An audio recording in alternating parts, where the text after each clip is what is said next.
Hi friends, welcome to Taste of Tongue channel. இன்னைக்கு நம்ம function வீட்டில் சாப்பிட்ற மாதிரி ஒரு சூப்பரான வத்தல் குழம்பு பார்க்கலாம்.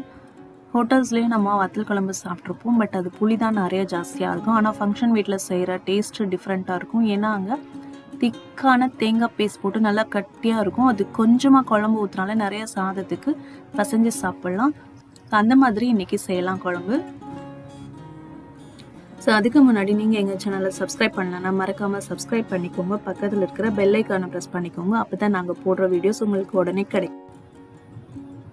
இதுக்கு கொஞ்சம் ஆயில் நிறையா ஊற்றிக்கணும். 2 டேபிள் ஸ்பூன் அளவுக்கு ஆயில் சேர்த்துக்கிறேன். அதோட உரிச்ச பூண்டை இதோட சேர்த்து ஃப்ரை பண்ணிக்கலாம். பூண்டு முழுசாக போட்டு ஃப்ரை பண்ணிக்கணும். நான் பெருசு பெருசாக இருந்ததுனால கட் பண்ணியிருக்கேன். இதோட நான் சுண்டவத்தல் சேர்த்துக்கிறேன். சுண்டவத்தலில் உப்பு இருக்கும். ஸோ குழம்புல உப்பு சேர்க்கும் போது பார்த்து சேர்த்துக்கலாம். இது ரெண்டையும் ஃப்ரை பண்ணி எடுத்து தனியாக வச்சுக்கலாம். நல்ல கோல்டன் ப்ரௌன் கலர் வந்ததும் இதை நம்ம தனியாக எடுத்து வச்சுக்கலாம்.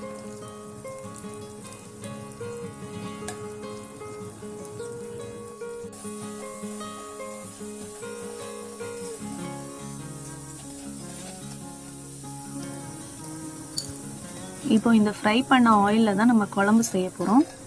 அப்போ தான் அதோட டேஸ்ட் அப்படியே இருக்கும். ஆயில் ரொம்ப சூடாக இருக்குது, அதனால் கொஞ்சம் ஆறுனதுக்கப்புறமா இதோட கொஞ்சமாக வெந்தயம், 3/4 ஸ்பூன் சோம்பு, 1 ஸ்பூன் அளவுக்கு கடுகு உளுத்தம் பருப்பு போட்டு தாளிச்சிக்கலாம்.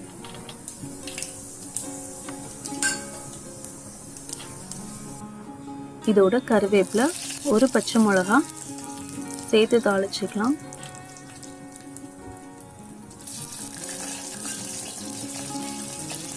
இதுக்கு கண்டிப்பாக சின்ன வெங்காயம் தான் சேர்க்கணும். அப்போ தான் டேஸ்ட்டு ரொம்ப நல்லாயிருக்கும். ஒரு 20-25 சின்ன வெங்காயம் சேர்த்துக்கலாம். சின்ன வெங்காயம் இல்லைன்னா பெரிய வெங்காயம் சேர்த்துக்கோங்க.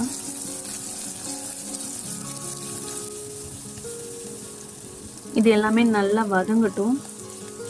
வெங்காயம் வதங்குறதுக்காக நான் கொஞ்சம் உப்பு சேர்த்துக்கிறேன்.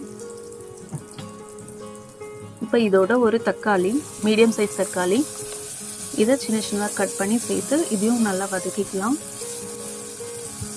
இப்போ வெங்காயம் தக்காளி எல்லாம் நல்லா வதங்கினதுக்கப்புறமா இதோட மசாலா தூள் சேர்த்துக்கலாம். நான் வீட்டில் அரைச்ச குழம்பு மிளகாத்தூள் 2 ஸ்பூன், கலருக்காக காஷ்மீரி சில்லி பவுடர் வந்து கொஞ்சமாக சேர்த்துக்கிறேன். நீங்கள் வீட்டில் யூஸ் பண்ணுற குழம்பு மிளகாத்தூள் யூஸ் பண்ணிக்கோங்க. அப்படி குழம்பு மிளகாத்தூள் தனியாக இல்லை அப்படின்னா தனியாத்தூள், சீரகத்தூள், ரெட் சில்லி பவுடர் இது எல்லாத்தையும் சேர்த்து கலந்து விட்டுக்கலாம். மசாலா ட்ரையாக இருக்குது. ஸோ வதங்குறதுக்காக கொஞ்சம் தண்ணி சேர்த்து நல்லா வதக்கிக்கலாம். இப்போ பாருங்கள், நல்லா ஆயில் பிரிஞ்சு வந்திருக்கு.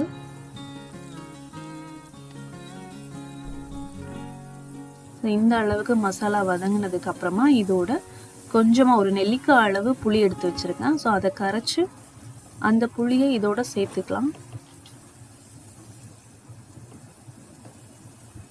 இந்த மசாலா நல்லா வதங்க விடுங்க. அப்போ தான் அந்த குழம்போட டேஸ்ட் நமக்கு கிடைக்கும். அவசரப்பட்டு மசாலா பச்சை வாசனையாக இருக்கும்போதே வந்து அவசர அவசரமாக செஞ்சிட வேண்டாம்.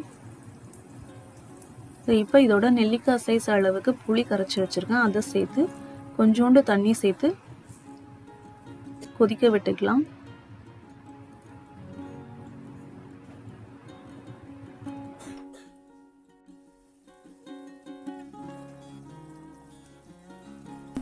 இப்போ குழம்பு நல்லா கொதிச்சு புளியோட பச்சை வாசனை போனதுக்கப்புறமா நம்ம தேங்காய் சேர்த்துக்கலாம்.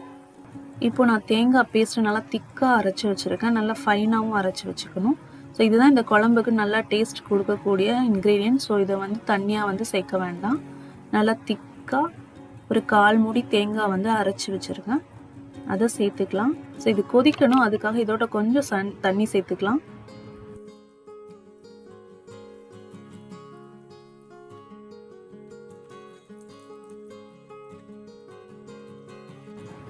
இப்போ குழம்பு நல்லா கொதிச்சு ஒரு நல்ல கன்சிஸ்டன்சிக்கு வந்துடுச்சு. இப்போ நம்ம ஃப்ரை பண்ணி தனியாக எடுத்து வச்சிருக்கிற பூண்டையும் சுண்டவத்தலையும் இதோட சேர்த்துக்கலாம்.